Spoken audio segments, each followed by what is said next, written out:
Good morning. स्वागत है आपका लीग आईएएस में। लीग आईएएस की जो सीरीज चल रही थी करंट अफेयर की, तो करंट अफेयर में हमने आपको जो इससे पहले जो डिस्कस किया है वो क्या किया था, आपका सम्मेलन जो हो रहे थे उन सम्मेलन को डिस्कस किया था। आज वेरी इंपॉर्टेंट टॉपिक ला रहा हूँ, इसमें से आपके एग्जाम में 2 प्रश्न आएंगे और प्लीज़ इसको क्या करें, लाइक करें, शेयर करें और सब्सक्राइब भी करते जाएं। तो आज का जो इंपॉर्टेंट टॉपिक है वह है, देखो, इकोनॉमी और पॉलिटी दोनों से ही लेसन होता है।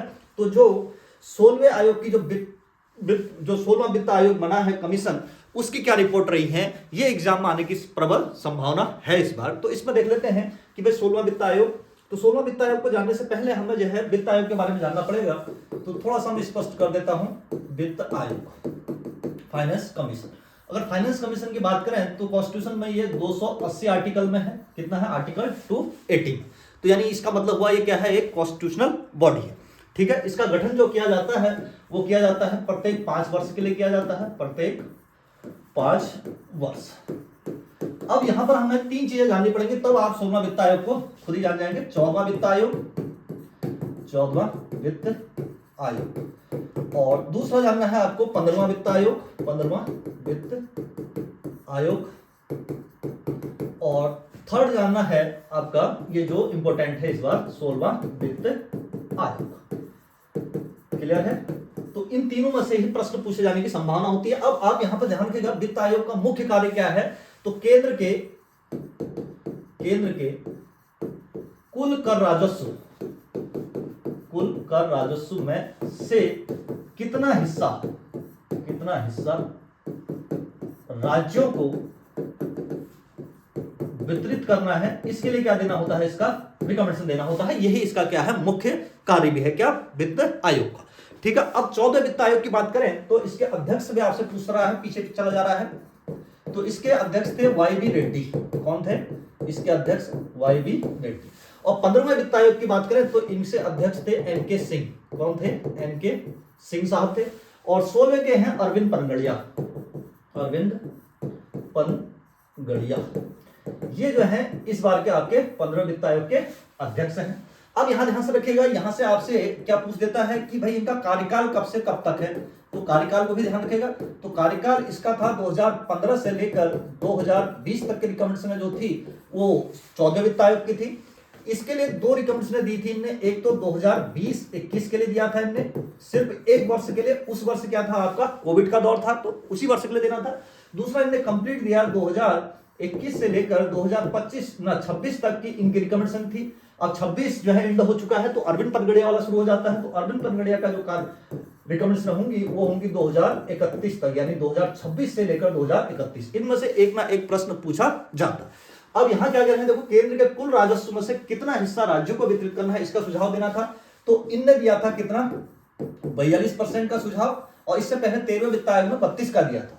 और 15वां वित्त आयोग ने 1% की कटौती करी। ये क्या करा, 41% किया। जो 1% की कटौती हुई वो जो है जम्मू कश्मीर एंड लद्दाख जो है आपके क्या बने थे, केंद्र शासित प्रदेश, तो उनके लिए जाना था। अब ये 16वें वित्त आयोग ने भी एज ए डिश रखने का सुझाव दिया है। कितना, यानी बटना जो चाहिए वो कितना बटना चाहिए, 41%। और यहां पर ये 14 वित्त आयोग ने कहा था कि केंद्र द्वारा जो राज्यों को अनुदान दिया जा रहा है, ये केंद्र द्वारा क्या होना चाहिए, एकमात्र सहयोग होना चाहिए। इसका मतलब था कि केंद्र प्रायोजित योजना से केंद्र सरकार को धीरे धीरे अपनी हिस्सेदारी क्या कर लेनी चाहिए, वापस ले लेनी चाहिए। यह रिकमेंडेशन किसने दी थी? 14वें ने। तो 15वें और इसका, अब इसके कुछ आधार पूछे जाते हैं, यही इंपॉर्टेंट है। देखिएगा पीसीएस के पॉइंट से क्या है, आधार। तो आधार में क्या होता है, पहले होता है आय की दूरी, इसको इनकम डिस्टेंस कहते हैं। तो इनने जो सुझाव दिया था उस समय वो था इनका 50%। आय की दूरी का मतलब हुआ सबसे अमीर राज्य और सबसे गरीब राज्य के बीच की डिस्टेंस कितनी है। दूसरा इनने लिया था क्षेत्रफल। क्या लिया था? क्षेत्रफल। तो क्षेत्रफल को इनने जो वेटेज दे रखा था वो दे रखा था 15%। यही परसेंटेज इस बार देखिएगा वहां चेंज होंगे, तो उनको ध्यान रखना है आपको। इसीलिए जो है मैंने क्या कहा था कि अगर आप मेरे चैनल में जुड़े रहते हैं तो करंट से रिलेटेड इकोनॉमी से जो भी बिंदु होंगे मैं आपको क्या कर दूंगा, इसमें जो है अपडेट कर दूंगा। फिर इनने ली थी 1971 की जनगणना। क्या लिया था? 1971 की जनगणना। 2 जनगणना ली है और 2011 की जनगणना, सेम चीजें हैं। 2011 की जनगणना को इनने देखा 10% दिया था वेटेज। कितना दिया है? 10%। और इसको जो देखा था वो देखा 17.5% देखा था, ठीक है। अब यहां से कुछ विवाद का कारण बनेगा, लेकिन हालांकि विवाद में नहीं जाएंगे। फिर इन्हें दे रखा था वन क्षेत्र, वन एरिया, जिन राज्यों के पास वन है तो उनको दिया जाता था 7.5%। तो इस आधार पर जो है ये क्या कर रहे थे, वितरण कर रहे थे। कौन सा, 24 वाले। अब 15 वाले में क्या हुआ कि इसमें विवाद हो गया था। विवाद यह हुआ था कि देखो 1971 दक्षिण के राज्यों ने विवाद करना शुरू किया।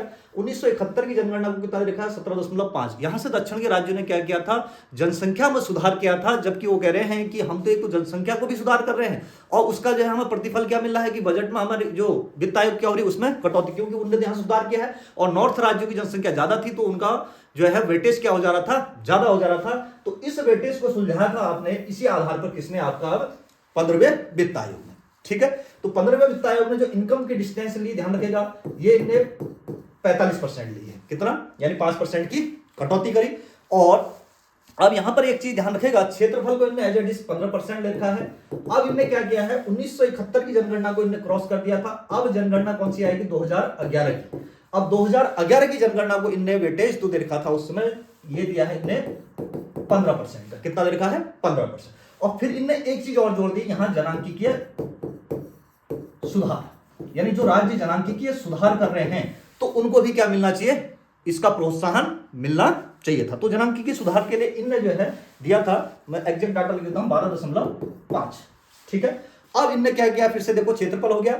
अब फिर इनने जो है वन एवं पर्यावरण वाला जो लिखा है इसका वेटेज बढ़ा दिया था 10%। और इनने एक चीज और जोड़ दी थी, यहां कर सुधार, टैक्स रिफॉर्म जो करेंगे उनको दिया जाएगा 2.5%। जो जीएसटी लागू हुआ था, जीएसटी का अगर सही से जो पालन कर रहा है तो उनको कर सुधार के लिए भी क्या दिया जाएगा, 2.5% अतिरिक्त दिया जाएगा। तो इनके मानक ये थे। अब 16 वित्त आयोग के मानक आ चुके हैं। देखो उनने एज इट इज 11 तो रखा है, लेकिन इनने क्या करा है, जो आय की डिस्टेंस है, आप इनकम डिस्टेंस को इनने कर दिया है 42.5। याद रखेगा, वेरी इंपॉर्टेंट है। कहा था ना मैंने, कहा जो भी अपडेट आएगी इकोनॉमी की वो आपको मैं क्या कर दूंगा, शेयर कर दूंगा। क्या है, देखो 42 पॉइंट क्या है, 5% इनने ले रखा। अब इनने जो 2011 की जनगणना है, अच्छा क्षेत्रफल, अब इनने देखो क्षेत्रफल में इस बार कटौती कर रखी है। क्षेत्रफल में आ रहा है 10%, पहले 15 चल रहा था तो अब ये कितना आ गया है, 10% में आ चुका है। अब फिर से इनने क्या किया, वन एवं पारिस्थितिकी वाला क्षेत्र से पहले इनने 2011 की जो जनगणना है अब इसका वेटेज बढ़ा दिया है। देखो कहां लिखा है, ये 2011 लिख दिया, तो इसको कर दिया है 17.5%। और यहां ध्यान रखिएगा 17.5, और जनांकिकीय सुधार को कम कर दिया है, ये कर रखा है 10%। कितना कर रखा है, 10%।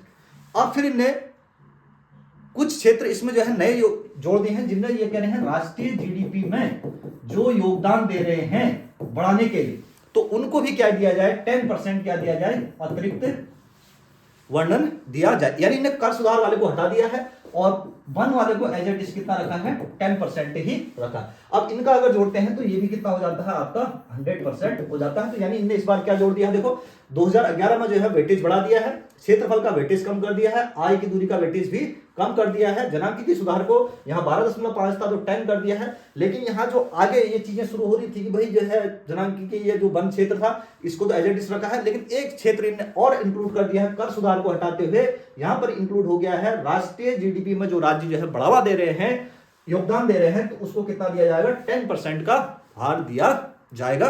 तो ये थी आपकी क्या, 15वें वित्त आयोग की ना 16वें वित्त आयोग की रिकमेंडेशन। और लागू कब तक रहेंगी, ध्यान रखिएगा, 26 से लेकर 2031 तक। बांटा कितना जाएगा, कितना, 41। और 41 बांटने का क्रम क्या होगा, ये होगा क्रम, ये आधार होंगे। ये 15वें का था, ये आपका किसका था, 16वें का था। यहां तक बात क्लियर होगी है ना। चलो इस चीज को अपडेट कर लीजिएगा।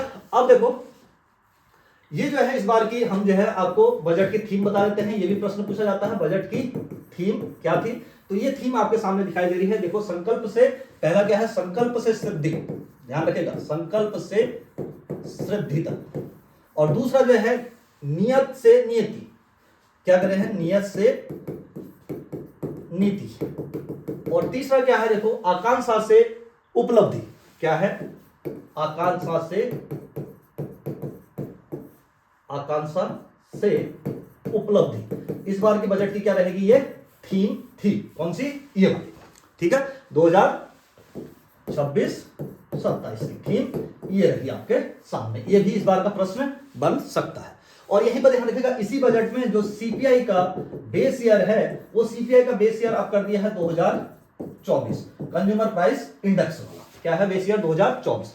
अगर आप जीडीपी की जो आधार वर्ष पर अगर आपसे गणना पूछ रहा है तो वो भी होगा आप 2022-23। अब इस वर्ष से ये रिकम्स लागू हो जाएंगी। जब हम जीडीपी के कैलकुलेशन करते हैं तो एक होता है जीडीपी एट मार्केट प्राइस, दूसरा होता है जीडीपी एज बेस ईयर। तो जीडीपी का जो बेस ईयर होगा अब वो क्या होगा, 2022-23 होगा। तो इस चीज को आपको क्या रखना है, विशेष ध्यान रखना पड़ेगा। अब एक और इंपॉर्टेंट चीज आपको बता देता हूं, ये है देखो सतत विकास के गोल। हमेशा पूछता है सतत विकास के लक्ष्य, सतत विकास के लक्ष्य ये क्या है, आपसे हमेशा एग्जाम में पूछे जा रहे हैं। तो एक चीज मैं बता देता हूं, 1992 में एक क्या हुआ था, पृथ्वी शिखर सम्मेलन हुआ था, पृथ्वी शिखर सम्मेलन, इसको अर्थ समिट कहते हैं हम। ये जो है ब्राजील के रियो शहर में हुआ था, तो इसको रियो समिट के नाम से भी जाना जाता था। तो यहां पर एक चीज निकल के आई थी, इसको कहते हैं एजेंडा 21। क्या था वो, एजेंडा 21। अब एजेंडा 21 का मतलब क्या है, एजेंडा 21 का मतलब है कि 21वीं सदी कैसी होगी, तो उसके लिए कुछ लक्ष्य तय किए गए थे। तो यही यहां पर लक्ष्य तय किए थे, क्या, सतत विकास के लक्ष्य। ये थे क्या, 17। और ये जो है इनमें बहस होते रही। अगर ये लागू पूछता है कब से लागू हुए, तो पेरिस सम्मेलन हुआ था 2015 में। तो 2015 से लेकर 2030 तक इन 17 लक्ष्यों को हमें क्या करना है, प्राप्त करना। और सतत विकास की परिभाषा जानते हैं, तो कैसे करना है, वर्तमान पीढ़ी की आवश्यकताओं की पूर्ति हो जाए और आने वाली पीढ़ी के लिए भी संसाधन बचे रहें। तो उसके लिए पूरे पृथ्वी के लिए ही क्या करना पड़ेगा, हमको लक्ष्य को तैयार करना पड़ेगा। तो 17 लक्ष्य में से 101% एक या दो प्रश्न आपके एग्जाम में दिखता ही दिखता है। तो देखो पहला लक्ष्य क्या है, फर्स्ट देखो शून्य गरीबी। दूसरा यानी दुनिया के हर कोने से क्या करना है, गरीबी को समाप्त करना है। दूसरा है शून्य भुखमरी, यानी इसका मतलब क्या है, खाद्य सुरक्षा, बेहतर पोषण, टिकाऊ और खेती को क्या देना है, बढ़ावा। और थर्ड लक्ष्य है उत्तम स्वास्थ्य एवं खुशहाली, सभी उम्र के लोगों के लिए जीवन क्या करना है, स्वस्थ जीवन को क्या करना है, सुनिश्चित करना है। फोर्थ है गुणवत्तापूर्ण शिक्षा। फिफ्थ है लैंगिक समानता, देखिएगा यहां ध्यान रखिएगा, यानी महिलाओं और लड़कियों को सशक्त बनाना और भेदभाव को क्या करना, समाप्त करना। और सिक्स है साफ पानी और स्वच्छता, यानी सभी के लिए स्वच्छ पानी और स्वच्छता का क्या करना, प्रबंधन करना। सातवां गोल था सस्ती और स्वच्छ ऊर्जा, यानी आधुनिक और पर्यावरण मुक्त ऊर्जा तक सबकी क्या होनी चाहिए, पहुंच होनी चाहिए। एट्थ जो है वह है सम्मानजनक कार्य और आर्थिक विकास, यानी अच्छी नौकरी और अर्थव्यवस्था में क्या करना है, सुधार करना। यह क्या था, सतत विकास का 8वां लक्ष्य। अब देखो 9वां लक्ष्य क्या है, नाइन्थ, उद्योग और नवाचार और बुनियादी ढांचा, क्या है, मजबूत इंफ्रास्ट्रक्चर और नए उद्योगों को क्या करना, बढ़ावा देना। 10वां है वो है असमानता में कमी लाना, यानी देश के भीतर और देशों के बीच अंतर को क्या करना है, कम करना है। जो देश में जो है अंतर है उसको भी कम करना है, और जो देशों के बीच में गैप आ रहा है उसको भी कम करने का लक्ष्य है, किसमें, 10 वाले। तो 11 में क्या है, टिकाऊ शहर और समुदाय, यानी सुरक्षित और लचीले शहरों का क्या करना है, निर्माण करना है। 12वां जिम्मेदारी के साथ उपभोग एवं उत्पादन, देखो संसाधनों का सही एवं सीमित उपभोग करना, कौन से वाले में है, 12वां। अभी बताया था सतत विकास की परिभाषा।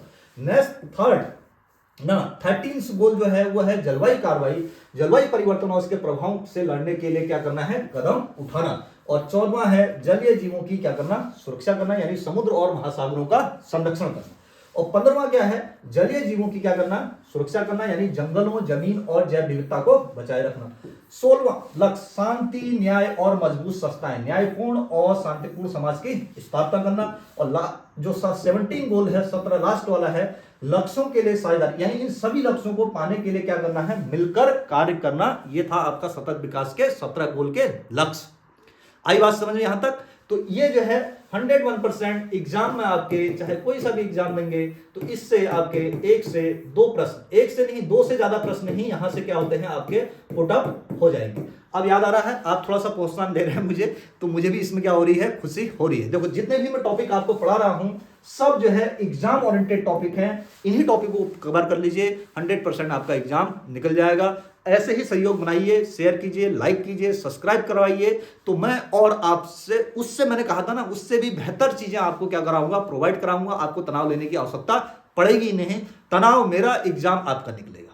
बस आपका तनाव क्या है कि आप उसको क्या करिए, लाइक कराइए, शेयर कराइए, सब्सक्राइब बढ़ा दीजिए। जो कल मैंने कहा था 1000 तक आप डाटा को पहुंचा दीजिए, 1000 के बाद खुद ही हो जाएगा, क्योंकि मैं लाइव में आ जाऊंगा, लाइव आने की मेरे को परमिशन मिल जाएगी। फिर देखिए उससे और बेहतर कंटेंट, ताकि मैं आपके सामने ही लाइव में ही क्या कर सकूं, डिस्कस कर सकूं।